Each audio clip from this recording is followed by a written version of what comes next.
ডেকে ডেকে বলো, হে মালিক, এই ময়দানে আমার মতো গুনাহগার কেউ নাই, আর গুনাহ করব না রে আল্লাহ। আমার মা বাবা স্ত্রী পরিবার কেউ জানেন আমি কত বড় অন্যায়কারী। আজ তওবা করলাম, নামাজ ছাড়বো না, দাড়ি কাটবো না, বেপরদায় চলবো না। এখন থেকে তওবা করে নাও।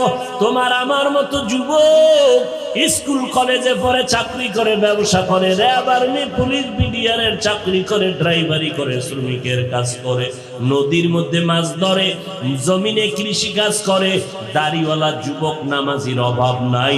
তুমি কেন পারবা না রে বাবা? আল্লাহর মোহাব্বত নিয়ে তওবা করো। আর কখনো দেশ ও জাতির বিরুদ্ধে ষড়যন্ত্র করব না, ওলামায়ে কেরামের বিরুদ্ধে যাব না, মা বাবারে কষ্ট দিব না, নবীর সুন্নতের বাহিরে যাব না, নামাজ ছাড়ব না, দাড়ি কাটবো না। তওবা করার মতো যদি অন্তর তৈরি হয়, মুনাফিকি যদি না থাকে, খাঁটি তওবার নিয়তে দুটো হাত আমার আল্লাহকে দেখাইয়া দাও। আয় আল্লাহ, হাতগুলো কবুল করে নেন, তওবা কবুল করে নেন, তওবার উপরে মজবুত হইয়া চলার তৌফিক দান করেন, আমিন। আলহামদুলিল্লাহি রাব্বিল আলামিন, والصلاة والسلام على سيد الأنبياء والمرسلين وعلى آله وأصحابه أجمعين يا أرحم الراحمين يا أرحم الراحمين يا أرحم الراحمين رب ارحمهما كما ربياني صغيرا।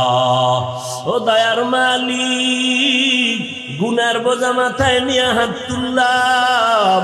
ওলামায়ে কেরাম, মুরব্বী, হাজী সাহেব, ব্যবসায়ী, চাকরিজীবী, যুবক ভাইরা, ছাত্র ভাইরা, পর্দার আড়ালের মা বোনেরা হাত তুলেছেন। মেহেরবানি করে জীবনের গুনাহগুলো মাফ করে দেন, মাহফিল কবুল করে নেন।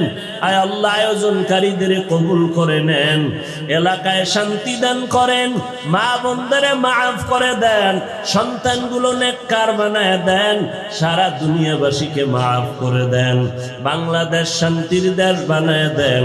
প্রশাসনিকভাবে যারা কাজ করে, জনপ্রতিনিধির দায়িত্ব যারা পালন করে, দিনদার বানায় দেন। আয় আল্লাহ, মুসিবত থেকে হেফাজত করেন, কামাই রুজি ব্যবসায় হালাল ভাবে বরকত বাড়ায় দেন।